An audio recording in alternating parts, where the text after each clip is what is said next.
This is the first race in the 2020 season of endurance racing for us. Watch us as we navigate the amateur racing scene here in Japan.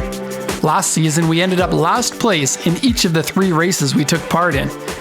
Going into a fresh season, we are feeling more confident with the track layout, and we have some new car developments. This time, we brought our friend Kengo as a guest driver. In case you missed the previous videos, we upgraded our Roadster suspension from a set of Tane suspension to a beefier set of Öhlins suspension. The front is now 42% stiffer and the rear is 16% stiffer. We also threw on a big stupid wing. I'm not sure if it does anything to the performance of the car, but it soothes my imposter syndrome when lining up next to all the other big wing having racers. Just look at this guy. Now we're one of them.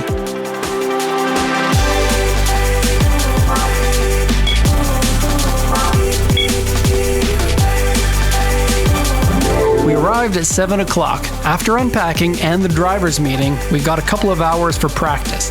Because of the scramble in the morning, it was tough for us to record footage. You see, we are car exporters, and these races take place on an auction day.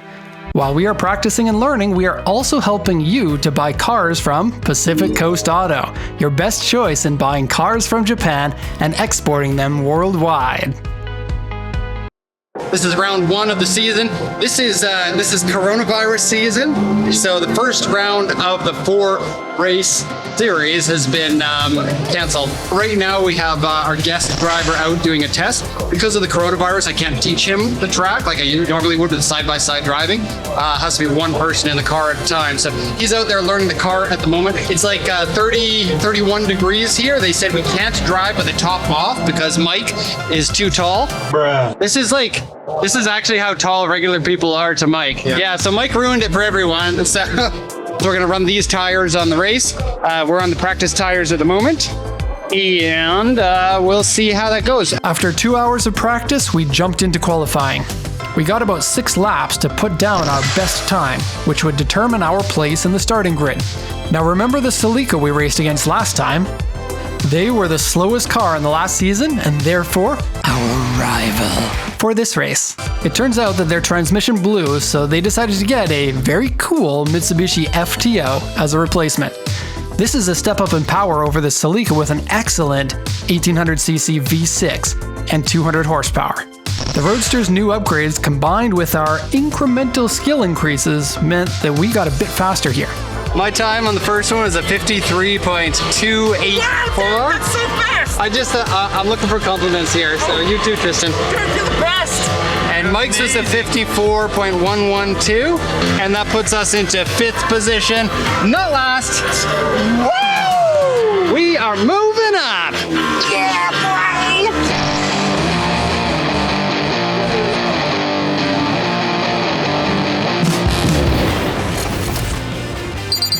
Oh, how nice it is to have our name not resting on the bottom of this list. The teams that were faster than us in qualifying were all veterans of several years, so beating them at this point was a bit of a pipe dream. But man, what a cool bunch of cars to be competing against. After a solid qualifying, we were feeling incredible going into the race. Confidence was at an all-time high, so naturally, we decided to film absolutely nothing from the start. I was in the car, so let's blame Mike. I managed to keep my position of not last through the entire stint while there was a ferocious battle between the S14 Silvia and the R32 Skyline that was chasing them. The Skyline, with the big wing, seemed like the faster car, but not quite fast enough to pass the Silvia. Want to know something crazy? The Skyline has a non-turbo SR20 swapped in. That's right, for whatever reason they swapped in a smaller engine. It didn't seem to slow them down though, they were fast. After 30 minutes, our next driver went out. Kengo is a friend and has some experience drifting, but hasn't ever been in a grip race. He had pretty good car control and was maybe a little braver than me or Mike. During Kengo's stint, the S15 Silvia that was in 3rd place broke down, triggering a safety car. When the safety car is out, nobody's allowed to pass, and the speed of the race is slowed right down. Kengo had the genius idea of using this time to come in for a refuel. Although we didn't need fuel yet, this was kind of like a free fuel stop. It turns out that all the other drivers were also geniuses and refueled at the same time.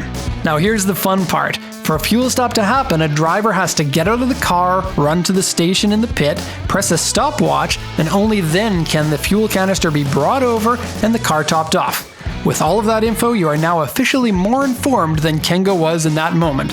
So yeah, our 3-minute fuel stop became a 5-minute fuel stop.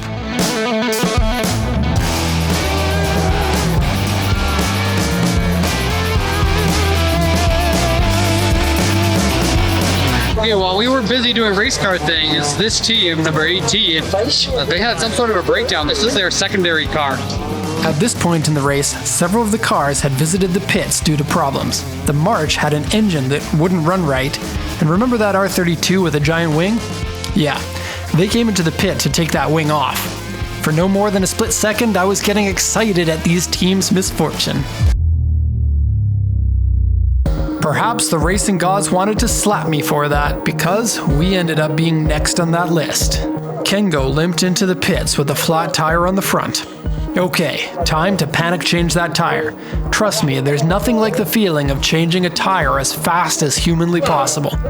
We probably lost about 10 laps as a result. Even worse, our backup tires were the ones from our last season. Remember the ones we complained about for being too old to use?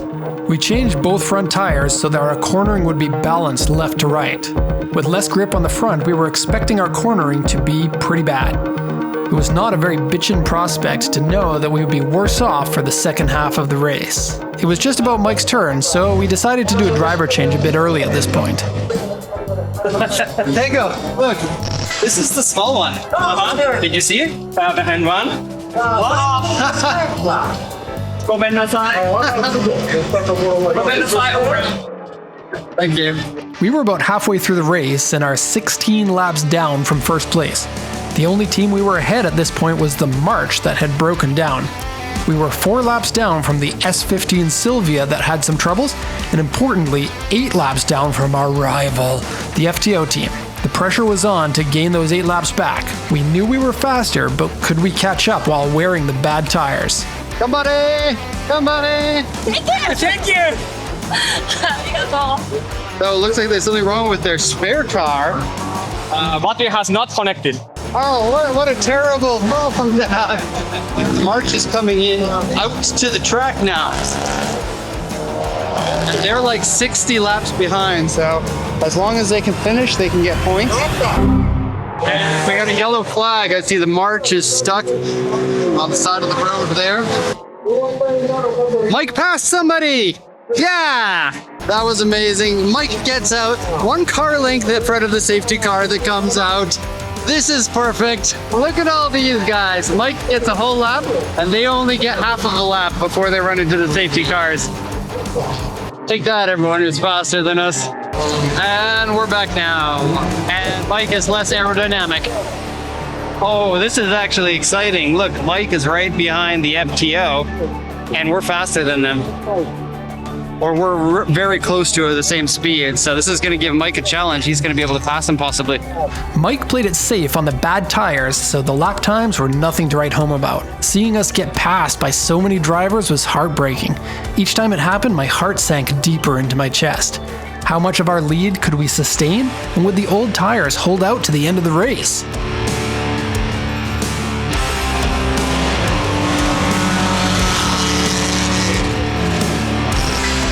Here I am for my next stint.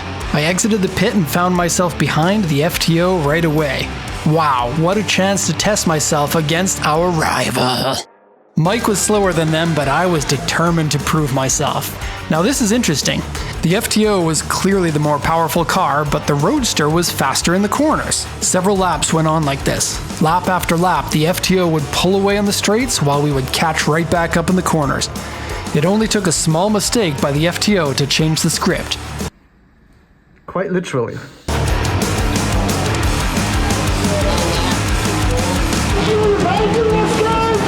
The FTO missed their braking and slid to the outside of corner 2. I saw the opportunity, took the inside, and was able to make my first ever pass in a race.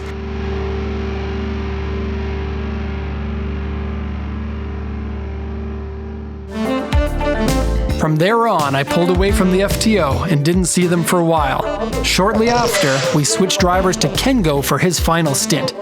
We knew Kengo was fast and brave. We also saw that the FTO had their slower driver out. Maybe we still had a chance to beat them. Okay, my stint 2 is finished. Hey, Mike. Yeah. So that was good. Great. It was good. The FTO is... How many laps is that? 8 laps ahead of us still? Yeah. So that's the same as when I went in there. No, it's less now. They had a pretty long fuel stop. Okay. I think it was 10 before. 10 or 12 maybe. You made up a lot of time when they were in the pits. Yeah. I think we gained 4 laps. I bet you he's going to have a chance to pass the FTO up here. He's taking that corner very nicely. Very, very nicely. The FTO has more power, and so through here he's going to be able to gain on him. But after this corner here, I feel like he's not going to be able to... Oh, there he goes. There he goes. Oh, nicely done. Just a little bit of slide there. You see the other car is so planted around that corner. Okay, so you're looking at a black screen. That means that there is no footage to put here. It's a shame because the video that was supposed to go here is Mike's final stint and the end of the race. I feel stupid, but at the same time, let me remind you that this is a work day, and we at Pacific Coast Auto had to bid on 10 cars. We even won 2 of them. That's right, I looked it up. Yeah, we get better at racing and documenting as it goes forward. All right, I finished my last little 30 minutes. The race is finished now. We finished. And Mike says that there's a some new developments with a smirk on his face, and so I'm wondering what his new developments are. So, when you went out, I think we were either 6 or 8 laps behind the FTO. So they pit with like 15 or 10 minutes to go, but while they were pitting, they crossed the white line, so they got a penalty. Like, I think it was a 6 or 8 second penalty. They went to pit, like maybe the driver forgot, and then he's like, oh shit, I gotta pit. Yeah. And they crossed the line. Yeah, so they were calling him into pit for like 2 or 3 laps to change drivers. Just driver change, no fuel, no nothing. Yeah. And then, he made the mistake, and then the guy came over and was like, you got a penalty. And the penalty was only like 5 seconds, right? 5 or 6 seconds. But so for the penalty, they came in for the driver change. Right. But the penalty lane is there. So did they have to drive all the way around? No, they went out, did a lap, and had to come back. So it took them a long time. Did we catch up though? I haven't checked. Oh, it's too exciting. That pass there might have been the pass that passed them. Maybe. I mean, if we did pass them, it was, right? Or it could have been 1 lap down or 2 laps down. If we beat them, that was the pass that mattered. I'm so excited. Yeah. If we beat them, we get 3rd place. That's right. If they beat us, they get 3rd place and we get 4th place. Yeah, we're not on the podium. I don't even know if I can look at it. I feel like between now and there, I'm gonna stab my eyes out. And we didn't. We are still 4 laps down. Okay, so we must have been 8 then. Yeah. But 4th place is still not bad. Wow, what an exciting race. Yeah, that was awesome. That was really fun. Congratulations. Third place. Very fast. Very fast. で、レース中追いつかない。本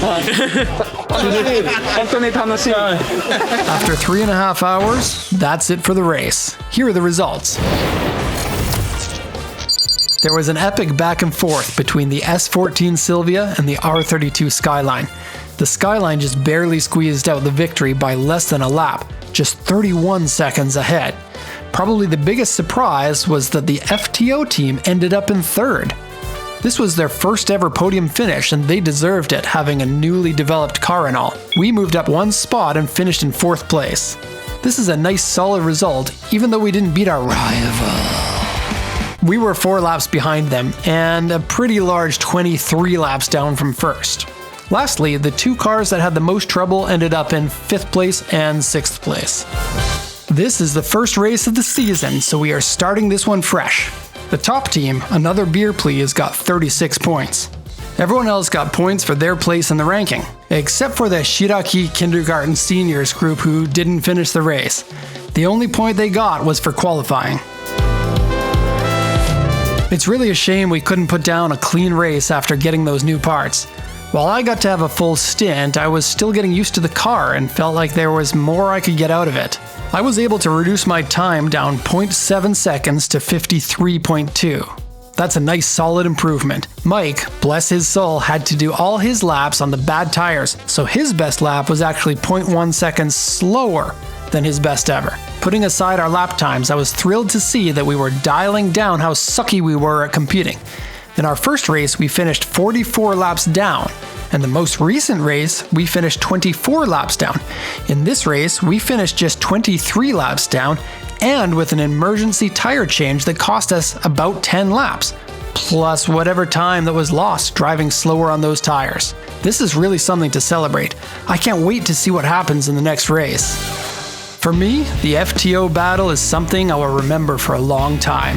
It was my first real wheel-to-wheel battle against someone that was roughly my speed. It's a feeling unlike really anything else, and I'm hoping to chase that high in the next round. So what's next? The Roadster is still a fat little baby. It still has all the comforts of a street car, including the carpets, heater AC, radio. I'm sure there's nearly 100 kilograms we can pluck from the car, and that's exactly what Mike and I will be doing in the next video. Stay with us and cheer us on by subscribing and liking, and ringing the bell for notifications, and telling your friends about this, and telling your mom about it, and tell your doctor. Say like, this is Drives Japan, it's a cool channel, you should check it out.